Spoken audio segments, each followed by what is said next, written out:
Ang basa ng ating kapalaran ngayon ay maaring tumutukoy sa iyo, o sa ibang tao, na kapareho mo na zodiac sign. Ito ay isang simpleng gabay po lamang. Tanging ang Panginoon lamang ang siyang nakakaalam sa magaganap sa ating buhay. Gawing gabay at libangan lamang. Tagalog Chinese Horoscope February 9, 2024. Year of the Rat. Hindi mapagtatakpan ng isang pagkukunwari ang katotohanan. Kaya wala kang dapat ipag-alala. Kahit pa hindi ka kasihan ng tadhana ngayon, sa huli ay lalabas ang katotohanan kahit na ano pang pagtatakip ang gawin nila.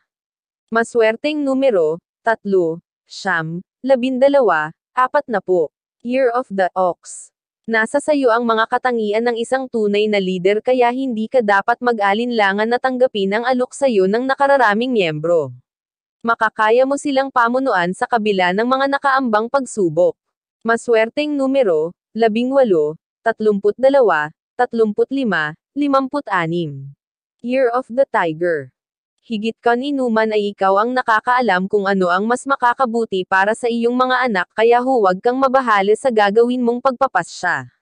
Walang magagawang buti sa iyo ang mga sismosa sa paligid mo. Maswerteng numero, 7, 16, 23, 25. Year of the Rabbit. Ang inaakala mong pagkakataon na hindi na darating sa buhay mo ay magaganap ngayon. Hindi mo na ito inaasahan kaya naman labis ang pagkabigla at sayang mararamdaman mo. Hindi mo na mapapansin ang problemang iniinda. Maswerteng numero, 10, 21, 27, 38. Year of the Dragon. Magiging mapalad ka sa araw na ito dahil sa isang tao na malapit sa puso mo. Ang swerteng ihahatid niya sa iyo ang magiging dahilan ng ngiti sa iyong mga labi sa loob ng maghapon hanggang sa pagtulog mo sa gabi. Maswerteng numero, 44, 46, 72, 78. Year of the Snake. Ang kamalasan mo ngayong araw ay may kaugnayan sa iyong bagong negosyo. Mali ang diskarteng ginagawa mo kaya naman sensible ang araw na ito para sa iyo. Hindi rin ito ang linyang magpapaangat sa kabuhayan nyo. Maswerteng numero, 11, 21, 30, 50. Year of the Horse. Mag-ingat sa mga pagkaing kinakain. Dapat kang maging mapanuri at maging health conscious dahil malapit ka ngayon sa mga karamdaman na ang pagmumulan ay maruming pagkain at hindi masyadong lutong pagkain. Maswerteng numero, 25, 33, 47, 65. Year of the Sheep. Kung alam mo nang mali ang iyong ginagawa ay dapat mo na itong tigilan. Maniwala ka sa good karma at bad karma. Kung ayaw mo na maranasan ang huli ay gawin mo ang una. Hindi mo na dapat hintayin pa na madama mong mabuti ang pagkakamali. Maswerteng numero, 18, 24, 26, 34. Year of the Monkey.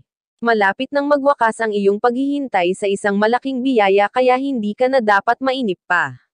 Ang katatagan na ipinakita mo nitong mga nagdaang araw ay sapat ng dahilan para mapasayo ang inaasam mo. Maswerteng numero, 13, 14, 45, 56. Year of the Rooster. Isang tao mula sa iyong nakaraan ang magbabalik, subalit hindi para maging bahagi ulit ng buhay mo kundi para ipaalala sa iyo ang obligasyon na halos nakalimutan mo na dahil sa mga bagong kaibigan na pumasok sa buhay mo. Maswerteng numero, 35, 38, 50, 60. Year of the Dog. Makakaramdam ka ng takot dahil muling mananariwa sa iyo ang multo ng iyong nakaraan. Hindi mo na ito gustong maalala subalit sasagi ito sa isip mo nang hindi sinasadya dahil sa isang bagong kakilala na may kinalaman dito. Maswerteng numero, 20, 31, 54, 66. Year of the Pig. Isang magandang araw ito para sa'yo. Magiging masaya ang pakikipagbonding sa iyong buong pamilya. Ngayon mo lang ulit mararanasan ang tunay na saya ng buhay nang hindi nakaharap sa internet at mga kaibigan sa social media. Maswerteng numero, 55, 68, 69, 73. Iyan ang Tagalog Chinese Horoscope. February 9, 2024. Maraming